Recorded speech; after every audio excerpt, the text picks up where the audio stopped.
प्रिय विद्यार्थ्यांनो, या आधीच्या व्हिडिओ सेशनमध्ये इयत्ता 6वी सायन्सला जेव्हा आपण सुरुवात केली त्यामध्ये natural resources air water land त्याचे बेसिक कन्सेप्ट्स आपण समजून घेतल्या.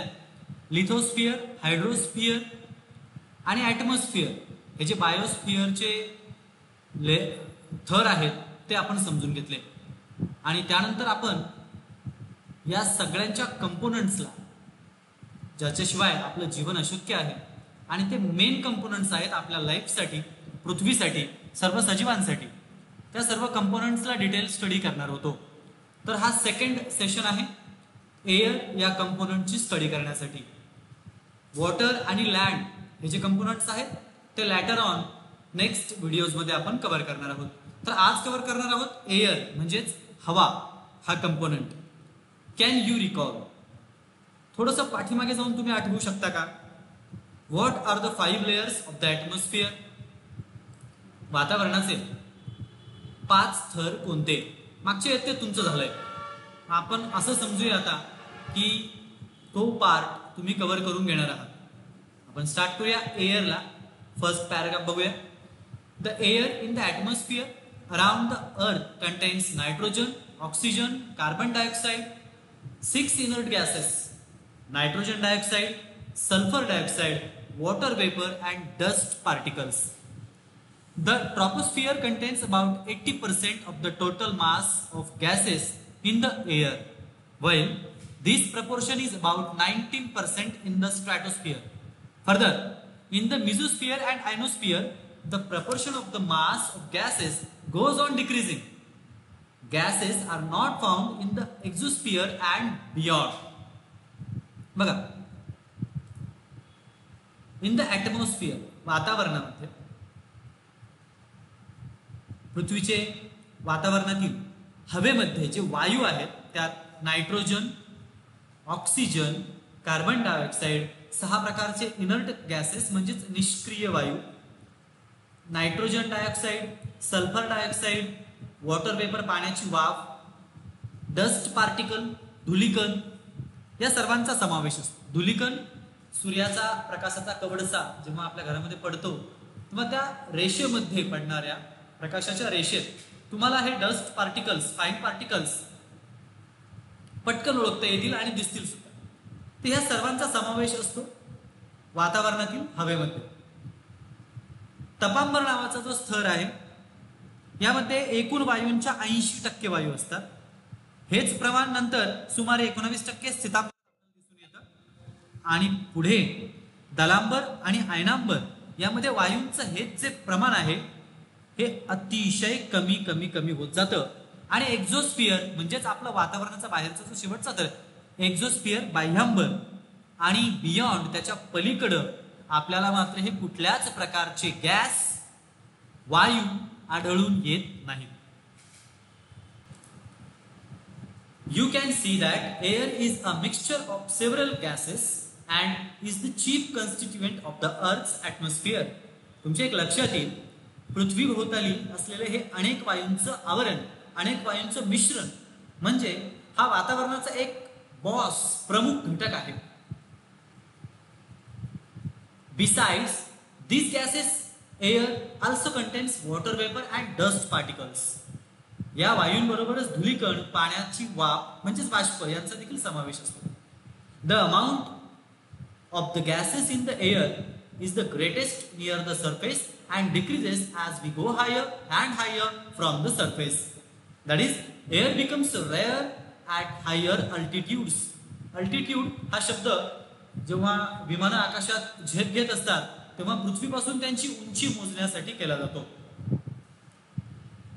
तर जसं जसं हायर अल्टिट्यूडवर आपण जाऊ आपल्या लक्षात येईल की वायूंचं हेच प्रमाण जे पृथ्वीच्या सरफेस जवळ म्हणजे आपण ज्या ठिकाणी राहतो त्या ठिकाणी जे जास्त आहे तेच आपण जसं जसं वरती जाऊ तसं तसं ते प्रमाण कमी कमी होत जाणार आहे. As we go higher and higher it becomes decreases. That is air becomes rare at higher altitudes. म्हणजेच शेवटचा अर्थ असा की जेव्हा आपण अत्युच्च स्थानावरती असू तेव्हा वातावरणाचा दाब किंवा हवा ही अतिशय विरळ त्या हाय अल्टिट्यूडवरती आपल्याला पाहायला मिळेल. शेजारीच एक आकृती दिलेली आहे. या आकृतीत काय दाखवलंय? वातावरणातल्या ज्या ज्या हवा या घटकाविषयी, वायूंविषयी आपण चर्चा करत होतो त्यांचं प्रमाण किती आहे, प्रत्येकाचं प्रमाण ठरलंय. Proportion of the various gases in the air, पृथ्वीवर असलेल्या वेगवेगळ्या वायूंचं प्रमाण वातावरणात असलेल्या. कार्बन डायऑक्साईड हा 0.03% आहे, आर्गॉन हा 0.9% आहे, ऑक्सिजन हा 21% आहे निसर्गात, अँड सगळ्यात जास्त प्रमाणात आपल्याला भेटतो नायट्रोजन 78%. आणि अदर कन्स्टिट्युएंट्स जे आहेत वातावरणातले इतर घटक, त्यांचं प्रमाण हे 0.07% इतकं आहे. या सर्व पर्सेंटाईल वरून आपल्या एक गोष्ट लक्षात येईल की वातावरणात सर्वात जास्त असणारा घटक वायू हा नायट्रोजन आहे, त्या पाठोपाठ नंबर येतो ऑक्सिजनचा, आणि मग नंतर मात्र आर्गॉन, कार्बन डायऑक्साईड आणि जे अदर सर्व कन्स्टिट्युएंट्स आहेत, जे वायूचे भाग आहेत, ते 0.07% मध्ये इन्क्लुडेड आहेत. The proportion of the constituents of air and some other uses are given here. आता हे जे कन्स्टिट्युएंट्स आहेत आणि यांचा जो उपयोग आहे आपल्याला, तो आपल्याला थोडक्यात या ठिकाणी दिलाय. If we look towards nitrogen, it helps living things to build the necessary proteins. It is useful in the production of ammonia and in airtight packaging of foodstuffs. वेगवेगळ्या प्रकारचे फूड पॅकेट्स तुम्ही खातात, त्यांना हवाबंद करून ठेवण्यासाठी त्या निर्मितीमध्ये, त्या अमोनियाच्या निर्मितीमध्ये याचा वापर होतो. आणि सजीवांना आवश्यक असणारी सर्व प्रोटीन्स ही नायट्रोजन मधून मिळत असतात, जी वनस्पतींमार्फत आपल्यापर्यंत पोहोचतात. Oxygen necessary for respiration in living things and for combustion. आता ऑक्सिजन ह्या शब्दावरूनच तुमच्या लक्षात येईल, कोरोनाच्या गेल्या काळामध्ये ऑक्सिजन, त्याला वाहणारे टँकर्स, व्हेंटिलेशन हे शब्द आणि पेशंट, त्यांच्या नातेवाईकांचे हाल आणि निसर्गातल्या ऑक्सिजनची खरी किंमत माणसाला या कालावधीत कळालेली आहे. श्वसनासाठी अत्यंत महत्वाचा वायू म्हणजेच ऑक्सिजन. याखेरीज सजीवांना श्वसन देण्याखेरीज या वायूचा उपयोग हा ज्वलनासाठी सुद्धा होतो. छोट्या छोट्या प्रयोगांमधून इयत्ता 5वीला तुम्ही हे शिकले असाल. Carbon dioxide, plants use it for producing their food used in fire extinguishing. वनस्पती याचा वापर करतात त्यांचं अन्न निर्माण करण्यासाठी सूर्याच्या प्रकाशाच्या मदतीने. ओके. आणि त्याचबरोबरीत जसं ऑक्सिजन हा ज्वलनशील, ज्वलनाला मदत करणारा आहे, तसं हा कार्बन डायऑक्साईड नावाचा जो वायू आहे हा युज्ड इन फायर एक्सटिंग्विशन. अग्निशामक त्या नळकांड्या तुम्ही पाहिल्या असतील, या नळकांड्यांमध्ये कार्बन डायऑक्साईडचा वापर केला जातो. आर्गॉन नावाचा जो वायू आहे, argon used in electric bulb. Argon हा इलेक्ट्रिक बल्ब मध्ये वापरला जातो. तर helium used for obtaining low temperature and also for generating lift in airships. अतिशय कमी तापमान मिळवायचे त्यासाठी हेलियम वायूचा वापर केला जातो.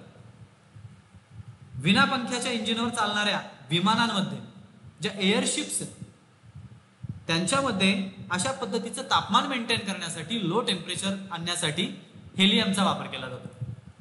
Neon used in decorative lights and for street lightning.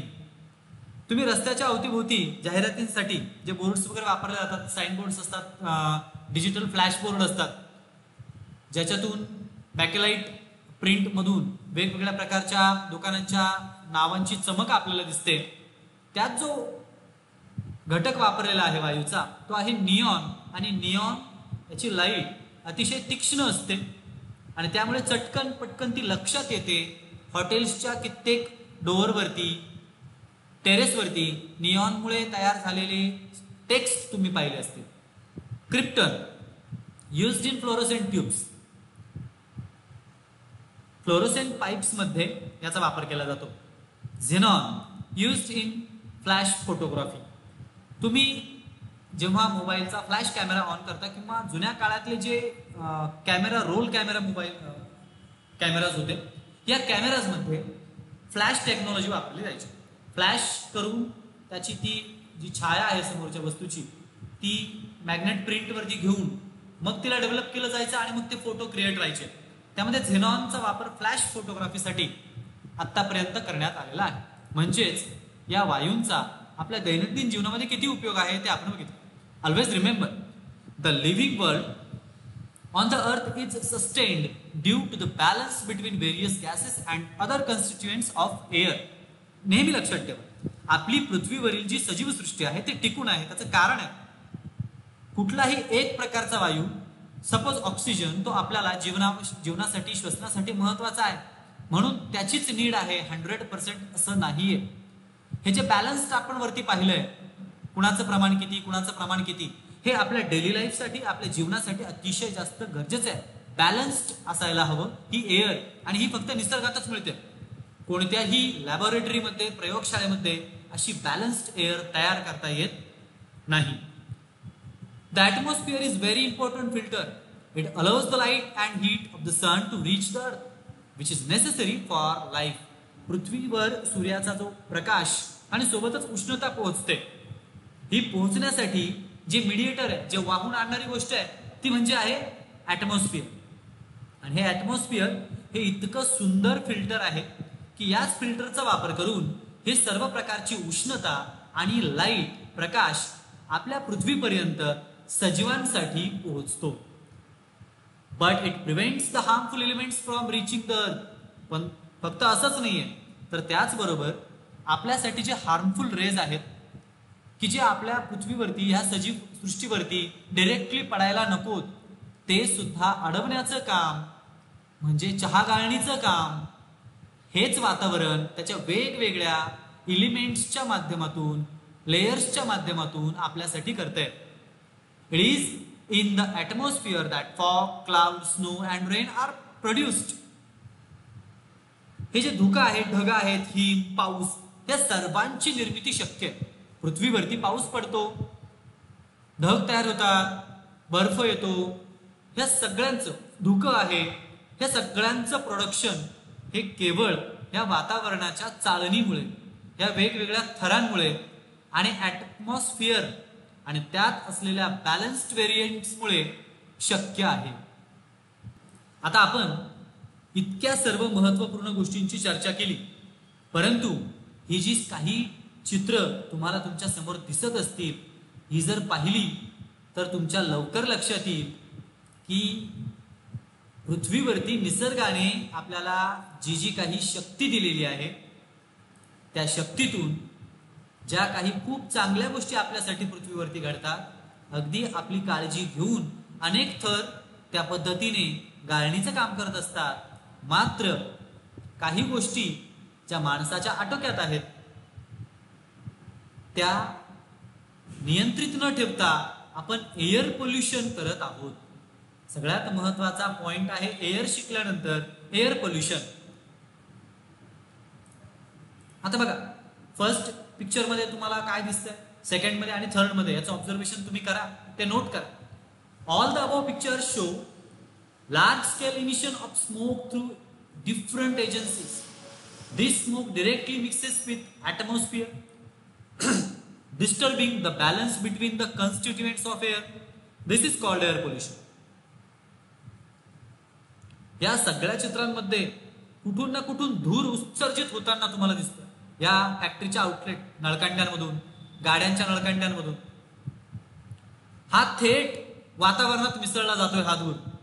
आणि त्यामुळे हा धूर वातावरणात मिसळल्याने होतं काय, तो फक्त वरती कुठं जात नाही तर पृथ्वीच्या वातावरणात हवेच्या थरामध्ये मिक्स्ड अप होतो. आणि त्यामुळं जे वातावरणातलं बॅलन्स आहे, जे आपण वरती पाहिलं, जे महत्वाचं आहे, ते बॅलन्स कुठेतरी बिघडून जातो. तुमच्या घरामध्ये अचानक 5-50 पाहुणे घुसल्यानंतर तुमचं घर जसं डिस्टर्ब होतं तसं वातावरणात, पण ते पाहुणे तर एक वेळेस बरे, पण कोणी अनवॉन्टेड चोर वगैरे घुसले तर मग तुमचं घर उद्ध्वस्त होऊन जातं. तसंच आपलं नेचर उद्ध्वस्त होतं या अशा प्रकारच्या वायूंना मुक्तपणे आकाशात सोडण्यामुळे. आणि यालाच आपण म्हणायचं एअर पोल्युशन, वायूचं प्रदूषण. Harmful gases are given out through combustion of fuels in vehicles and in big industries and also through incomplete combustion of fuels like wood and coal. As a result, air pollution is increasing day by day. आता बघा, इतके उद्योगधंदे पृथ्वीवरती वाढले, त्यानंतर वाहनांची संख्या अमर्यादित वाढली आहे आणि त्यासाठी ज्या वेगवेगळ्या इंधनांचा त्यांच्या ज्वलनाचा वापर पृथ्वीवरती होतोय आणि हे अपुरं ज्वलन, या इंधनांचं अपुरं ज्वलन, जसं की कोळसा, त्याच्या अपुऱ्या ज्वलनातून बाहेर पडणारे जे वायू आहेत ते अतिशय प्रकारे घातक आहेत. अगदी गाडीच्या वेल सर्व्हिस्ड नसलेल्या गाडीतून, सायलेन्सर मधून जो धूर बाहेर येतो त्याच्यातून विषारी वायू वातावरणात मिसळतात. म्हणूनच हे जे वायू आहेत या सर्वांमुळे दिवसेंदिवस वायू प्रदूषण वाढतंय. कमी होण्याचे चान्सेस कमी, पण वाढण्याचे चान्सेस अतिशय जास्त आहेत. Harmful substances related in air through combustion of fuels. आणि मग काय होतंय, या वातावरणामध्ये, वातावरणाच्या थरांमध्ये हे जे ज्वलनातून तयार झालेले विघातक घटक आहेत, carbon dioxide, nitrogen dioxide, carbon monoxide, अगदी सल्फर डायऑक्साईड आणि सूट, काजळी, हे सर्व वातावरणात बिनधास सर्क्युलेट होत आहे, ज्याची आवश्यकता नाहीये. त्यानंतर नेक्स्ट आहे ozone layer, the protective shell. आता पृथ्वीने इतकी चांगली रचना करून ठेवली आहे आपल्यासाठी, यापेक्षा सुंदर आणि चांगली रचना ती काय असेल? म्हणजे ही रचना ऐकल्यानंतर तुम्हाला तुमची चहाची गाळण आठवू शकतं. ओझोनचा थर हा आपल्यासाठी प्रोटेक्टिव्ह लेअर आहे असं का म्हटलंय? वाचूया. There is a layer of ozone means O3 symbolic gas in the lower part of stratosphere. स्ट्रॅटोस्फिअरच्या म्हणजे स्थितांबराच्या थराच्या खालच्या भागात हा O3 नावाचा लेअर, वायूचा लेअर तुम्हाला आढळून येतो ओझोनचा. Ozone gas is not directly useful for the survival of living things.